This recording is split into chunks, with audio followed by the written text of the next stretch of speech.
반갑습니다. 물리학 레벨 2 2단원 전자기학의 두 번째 소단원인 자기입니다. 이번 시간은 그중 두 번째 차시로 전자기 유도에 대해서 공부해 보도록 하겠습니다. 우리는 레벨 1에서 고리를 통과하는 자기장의 변화가 생기면 자기장 변화의 반대 방향으로 유도 전류가 발생한다는 사실을 공부했었습니다. 이 방향에 대한 법칙이 바로 렌즈의 법칙이었죠. 이제 유도 전류의 크기도 기술해야 하는데요. 고리를 통과하는 자기장은 자기 선속으로 쓸 수 있기 때문에 유도 전류는 자속의 시간 변화에 비례하는 양으로 기술할 수 있습니다. 여기서 자속의 단위를 좀 분석해 볼게요. 자기장의 단위 테슬라는 뉴턴 퍼 암페어 미터로 쓸 수 있기 때문에 웨버는 볼트 세컨드와 같은 단위가 됩니다. 즉 자속의 시간 변화율은 볼테이지 전압과 같은 단위가 되죠. 물론 차원만으로 등식을 만들 수는 없지만 마이클 패러데이가 실험을 통해서 자속의 변화율만큼 유도 기전력이 발생된다는 사실을 밝혀냈었습니다. 그리고 이 기전력의 고리도선의 저항을 나눈 값이 유도 전류인 거죠. 이제 이 유도 기전력에 관한 식의 의미를 살펴보겠습니다. 단지 스칼라 관계식일 것 같지만 그러면 여기 음수 부호가 붙어야 할 이유가 없죠. 사실 자속이라는 개념도 전류랑 비슷하게 고리도선의 면적 벡터 방향을 정해놓고 이 방향에 대한 자기장의 내적을 계산하기 때문에 스칼라량이긴 하지만 엄연히 방향이 고려되어 있는 양이죠. 그리고 유도된 기전력이라는 건 고리의 전위차를 유도해낸다는 뜻인데요. 이게 고리 한 바퀴를 돌았을 때의 전위차를 의미합니다. 여기서 전위차라는 건 힘이 한 일을 구하는 것처럼 전기장의 위치에 관한 선적분으로 구할 수 있었는데요. 한 바퀴 돌았을 때 전위차는 전위차를 구하는 두 지점이 같은 위치라는 뜻이기 때문에 이렇게 선적분으로 표시할 수 없게 됩니다. 1차원 선적분이긴 하지만 2차원을 통해서 폐회로 적분한다는 뜻을 가지는 클로스 라인 인테그럴 기호를 사용합니다. 이렇게 표현하면 유도 기전력은 고리의 특정 회전 방향을 가지는 전기장의 양으로 해석할 수 있게 되는 거죠. 전기장이 걸렸으니까 옴의 법칙에 따라서 전기장과 같은 방향으로 전류가 흐르는 거고요. 따라서 유도 기전력 역시 유도 전류가 고리의 회전 방향인 DR 방향을 향한다는 방향의 의미가 내포되어 있는 겁니다. 여기서 이 DR 방향과 면적 방향 사이의 관계는 수학적으로 항상 오른손으로 감아지는 방향이기 때문에 렌츠의 법칙에 따라서 자속 변화를 방해하는 방향의 유도 전류가 흐르려면 여기에 마이너스가 붙어야 하는 거죠. 따라서 패러데이의 법칙이 의미하는 건 공간에 형성된 자기장이 변할 때 자기장 변화의 반대 방향으로 오른손 방향에 회전하는 전기장이 유도된다는 뜻입니다. 그러니까 이 방향으로 한 바퀴 돌았을 때 전위차가 발생하는 거죠. 그리고 이렇게 유도된 전기장 방향으로 옴의 법칙에 따라서 유도 전류가 흐르게 되는 겁니다. 따라서 패러데이 법칙을 수학적으로 표현한 이 식은 단순하게 유도 기전력의 크기만 구하는 스칼라 방정식처럼 보이지만 자속의 면적 방향과 전기장의 회로 방향이 모두 포함되어 있는 이해하기는 상당히 어려운 방정식입니다. 사실 패러데이는 이 과정을 그림으로 모두 표현했었고요. 이걸 수학적으로 정리한 사람은 영국의 수학자 맥스웰입니다. 19세기의 전자기학의 이론을 완성한 이론 물리학자기도 하죠. 정전기에서 전기장은 제자리로 돌아오는 폐회로 적분을 실행하면 항상 0이 되었습니다. 이건 정전기장의 보존장이기 때문인데요. 이걸 이용하면 위치에 의존하는 보존장에 대한 포텐셜도 정의할 수 있었습니다.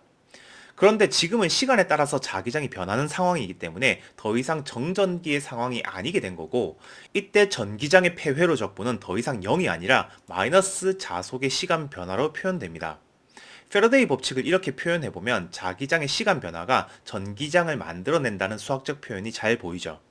레벨 3에서는 조금 더 고급스러운 수학을 사용해서 좀 더 간결하고 엄밀하게 표현할 겁니다. 또 이렇게 되면 동적인 상황에서는 전기 포텐셜도 시간 텀이 포함되면서 일반화 되겠죠. 이런 것도 전부 레벨 3에서 공부하도록 하겠습니다. 이제 수학적으로 정리된 패러데이 법칙을 이용해서 렌츠 법칙으로 공부했던 유도 전류의 방향을 확인해 보겠습니다. 먼저 고리 도선을 하나 두고 이 도선을 통과하는 자기장을 생각하겠습니다. 그러면 고리 도선의 면적 벡터 A를 적당히 잡을 수 있는데요. 면적 벡터 방향이 결정되면 고리 도선의 회로 방향이 자동으로 결정되죠. 지금은 면적 벡터의 방향을 자기장과 같은 방향으로 잡았기 때문에 자속이 양수로 계산되는 상황입니다.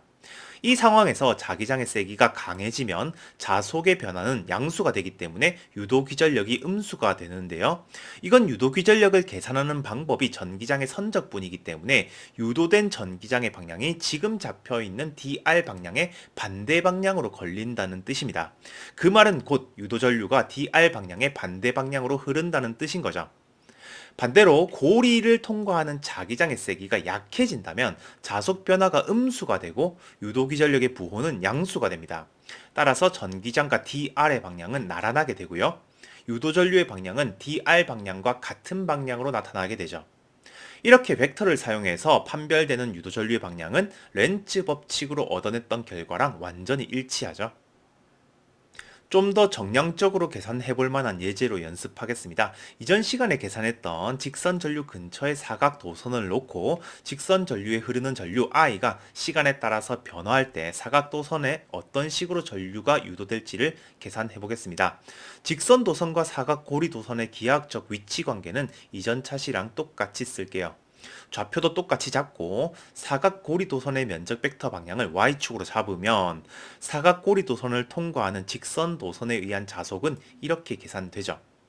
그러면 유도 기전력은 직선 전류 I의 시간 변화에 비례하는 값으로 계산되고 이 전류 변화의 부호에 따라서 유도 기전력의 부호가 결정됩니다.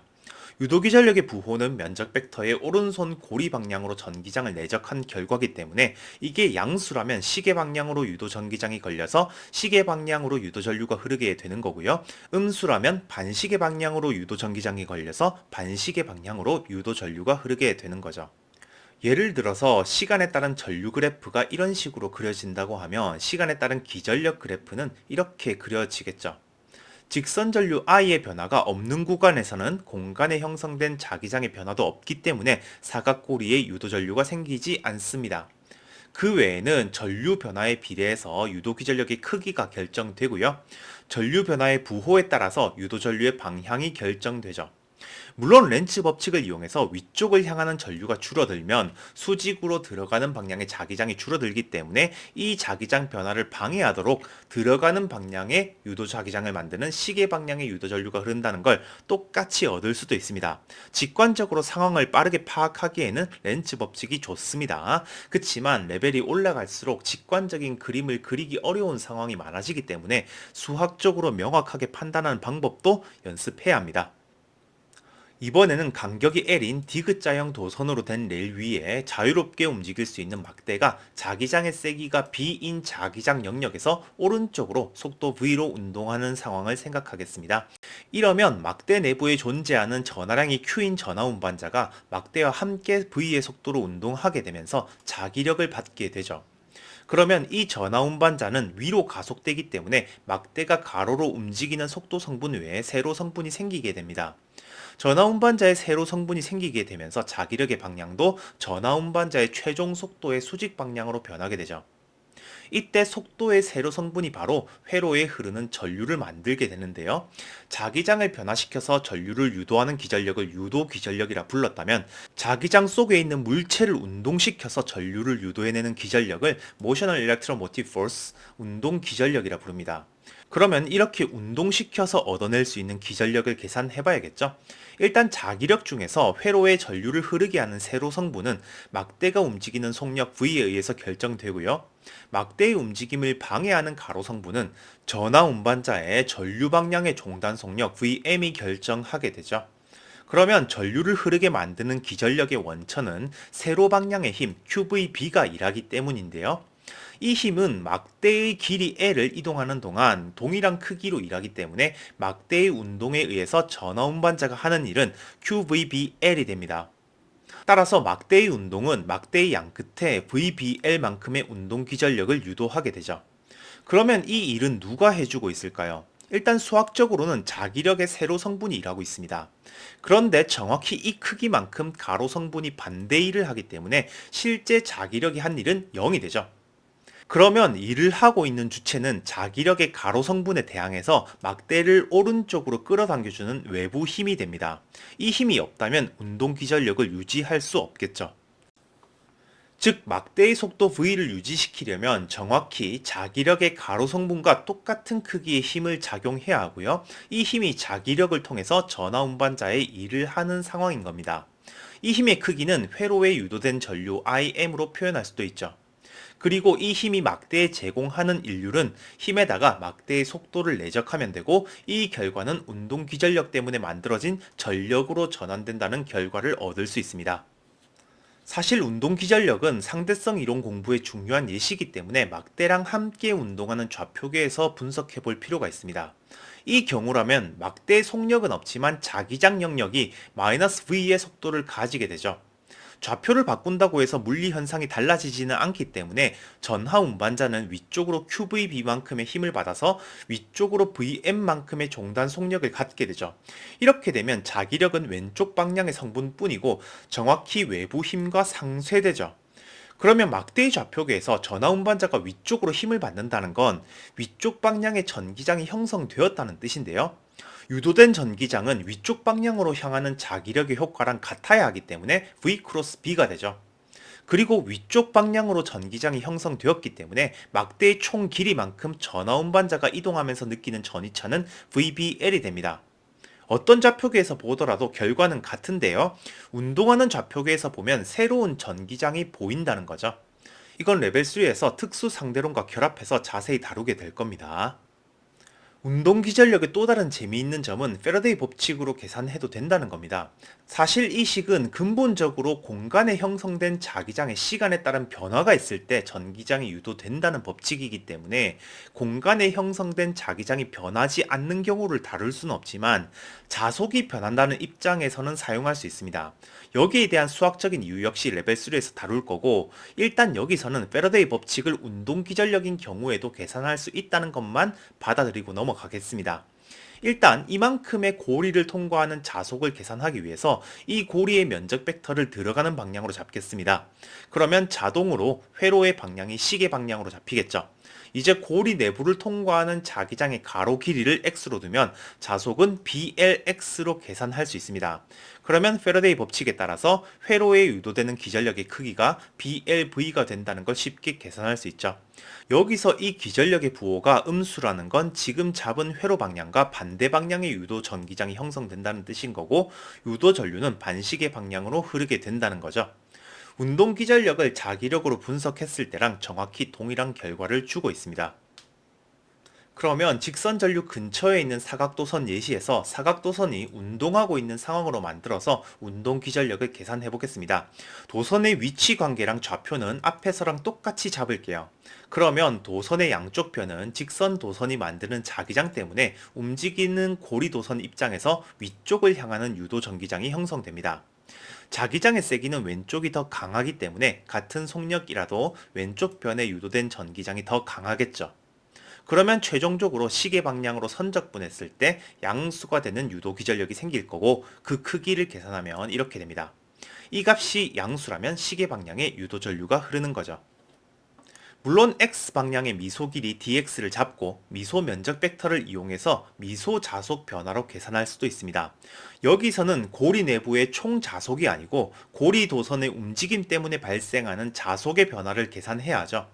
변의 왼쪽 부분에서는 면적을 잃어버리기 때문에 자속은 감소하게 되고요. 변의 오른쪽 부분에서는 면적을 새로 얻기 때문에 자속이 증가하게 되겠죠. 따라서 지금 위치에서 고리에 형성되는 기전력은 앞에서랑 똑같이 계산됩니다. 그리고 유도 전류의 방향은 면적 벡터를 들어가는 방향으로 잡았기 때문에 시계 방향이 회로 방향이 되고, 이 방향이 양수가 되는 전기장의 적분 결과가 이 식이기 때문에 유도 전류가 시계 방향으로 흐른다는 결과 역시 똑같이 얻을 수 있죠. 이제 레벨 1 때 언급했던 발전기를 조금만 더 자세히 분석하겠습니다. 먼저 균일한 자기장 B가 걸려있는 공간을 생각할게요. 이 자기장은 외부에 있는 영구자석에 의한 자기장이고, 발전기의 터빈은 자기장 속에 있는 고리 도선을 회전시키는 상황으로 단순화하겠습니다. 자기장은 시간에 따라서 변하지 않기 때문에 공간에 전기장이 유도되지는 않습니다. 대신에 면적 벡터가 a인 고리 도선이 각속도 오메가로 회전한다면 지금 순간으로부터 흐른 시간 t에 따라서 자속이 이런 식으로 바뀌기 때문에 고리 도선 한 바퀴마다 이만큼의 등가 기전력이 발생하게 됩니다. 이 기전력은 면적 벡터의 방향에 따라서 오른손 회로 방향으로 전기장을 적분한 결과이기 때문에 이 값이 양수일 때는 dr 방향, 음수일 때는 dr의 반대 방향의 유도 전류가 흐른다는 뜻이 됩니다. 기전력의 방향이 시간에 따라서 계속 바뀌기 때문에 이대로 회로를 만들면 전류도 똑같이 시간에 따라서 주기적으로 바뀌게 되죠. 이런 전류를 alternating current, 교류 전류라 부르고, 이렇게 터빈을 돌려서 전기를 생산하게 되면 항상 교류 기전력이 생기게 됩니다. 그래서 대부분의 발전소에서 전기를 생산하는 방식은 교류가 되죠. 이것도 사실 도선 내부에 전하 운반자가 있고 도선의 운동에 의해서 전하 운반자의 자기력이 생기는 상황인 거죠. 즉 전류가 흐를 수 있게 기전력을 제공하는 건 터빈을 회전시키는 외부 힘이 됩니다. 터빈에게 제공하는 외부 힘에 의한 일이 자기력을 통해서 운동 기전력을 발생시키는 상황인 거죠. 정리하겠습니다. 이번 시간에는 자기장의 변화가 전기장을 유도한다는 패러데이 법칙에 대해서 공부했습니다. 맥스웰이 정의했던 방식대로 엄밀하게 다루진 않았지만 유도기전력의 크기가 고리도선의 자속 변화로 결정된다는 정량적인 수식을 도입했었죠. 그리고 자속을 계산하기 위한 면적 벡터 방향을 오른손으로 감아지는 방향으로 유도 전기장의 회로 방향이 결정되기 때문에 유도 기전력의 부호가 양수면 회로 방향으로 전류가 흐른다는 걸 알 수 있었습니다. 이건 레벨 1 때 공부했던 렌츠의 법칙의 결과랑 일치했죠. 사실 문제만 풀기 위해서는 렌츠 법칙으로 방향을 따로 구하고 패러데이 법칙으로 크기를 따로 구해도 됩니다. 그치만 수식이 가진 의미를 명확하게 받아들일 수 있어야 물리학 공부에 도움이 되겠죠. 마지막으로 자기장이 변하지 않더라도 도선이 움직인다면 운동 기전력이 발생되었는데요. 이 메커니즘은 자기력에 의한 기전력이지만 좌표계에 따라서는 전기장이 유도되었다고 할 수 있기 때문에 기전력으로 분류할 수 있습니다. 거기다가 운동 기전력 역시 자속 변화에 의한 유도 기전력으로 계산해도 동일한 결과를 얻을 수 있다는 것도 확인했습니다. 이번 시간은 여기까지 정리하겠습니다. 감사합니다.